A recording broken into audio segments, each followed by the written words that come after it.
Tama ba ang niche na napili mo? Paano mo malalaman na tama ang niche na yun para sa'yo? Kung interesado kang malaman ito, panoorin mo lang ang video na ito.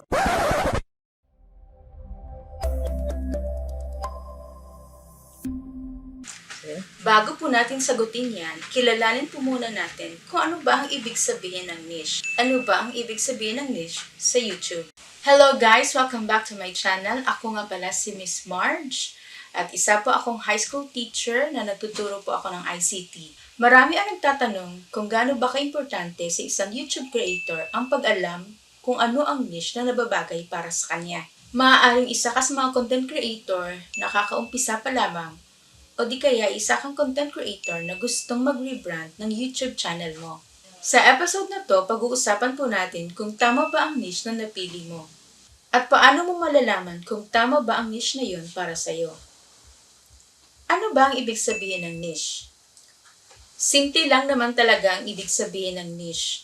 Ang niche ay ang main topic ng YouTube channel mo. Ito ang mga bagay na pinag-uusapan sa channel mo o ang mga content na ina-upload mo sa YouTube. Ano-ano ang mga iba't ibang niche na pwede mong pagpilian. Actually, napakadaming niche na pwede mong gawin base sa iyong interest, skills, at experience. Halimbawa, topic na related sa health, sports, gaming, lifestyle vlog, travel vlogs, cooking, baking, financial, or business. Iilan lamang po ito sa mga niche na pwede mong gawin.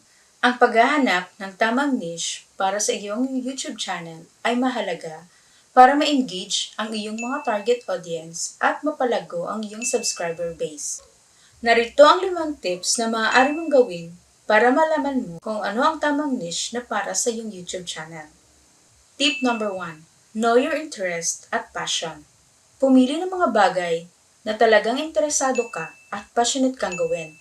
Kapag may personal na connection ka sa iyong niche, ay madali ka nang makakapag-produce ng content at mas magiging natural ang iyong pagsasalita sa video. Halimbawa, kung mahilig ka sa pagluluto, ay maaari kang gumawa ng isang cooking channel kung saan magluluto ka ng iba't ibang putahe and at the same time, pwede kang magbigay ng mga tips. Tip number 2. Market research.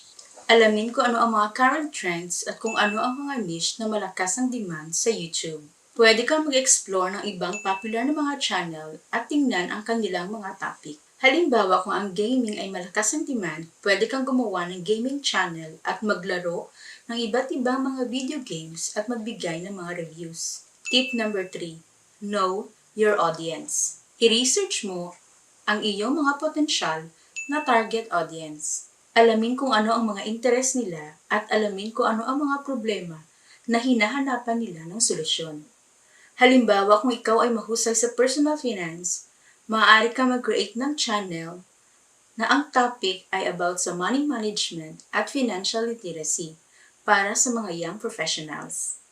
Tip number 4. Know your competitors. Tingnan ang mga channel sa mga topic na interesado ka. Mayroong bang mga gap o oportunidad na pwede mong punuan. Halimbawa, kung ang fashion ay isang competitive niche at napansin mo na konti lamang sa mga YouTube channel ang nagpro-promote ng sustainable fashion, maaari kang mag-focus sa pagbuo ng channel na ito. Tip number 5.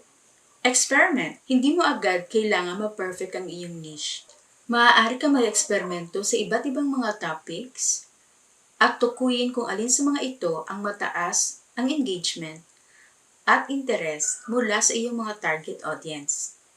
Halimbawa, bumuo ka ng channel na ang topic ay about travel vlogs, beauty tips, at DIY project. Matapos ang ilang mga video na na-upload mo, napagtanto mo na mas marami ang engagement ng travel vlogs compare sa ibang mga topics na in-upload mo sa iyong YouTube channel. Ibig sabihin yun, indikasyon yun, na mas successful ang travel vlogs para sa iyo. Ang pagpili ng tamang niche ay nangangailangan ng pagsasaliksik, pagsusuri, at pagsubok. Mahalaga ring panatilihin nating bukas ang ating mga mata sa mga feedback ng ating mga audience para mapaganda natin ang mga content na ina-upload natin at mapalawak pa natin ang ating mga channel. My best advice to you, Bago po tayo gumawa ng channel, lagi po nating iisipin na ano ba ang pwede nating mai-offer sa ating mga viewers at ating mga subscribers. Ano ba ang pwede nilang matutunan sa atin? Then, pag-aralan mo rin ang iyong channel analytics. Dito mo makikita ang overall performance ng iyong channel. Kung alin sa mga videos na in-upload mo ang mas maraming views, at signals din yun para makita mo ang performance ng every video na ina-upload mo sa iyong YouTube channel. Lastly, be specific and consistent. Specific ka sa mga topic na ina-upload mo and consistent ka sa pag-upload ng mga videos. Sa umpisa, mahirap talaga lalo na at wala ka pang audience base.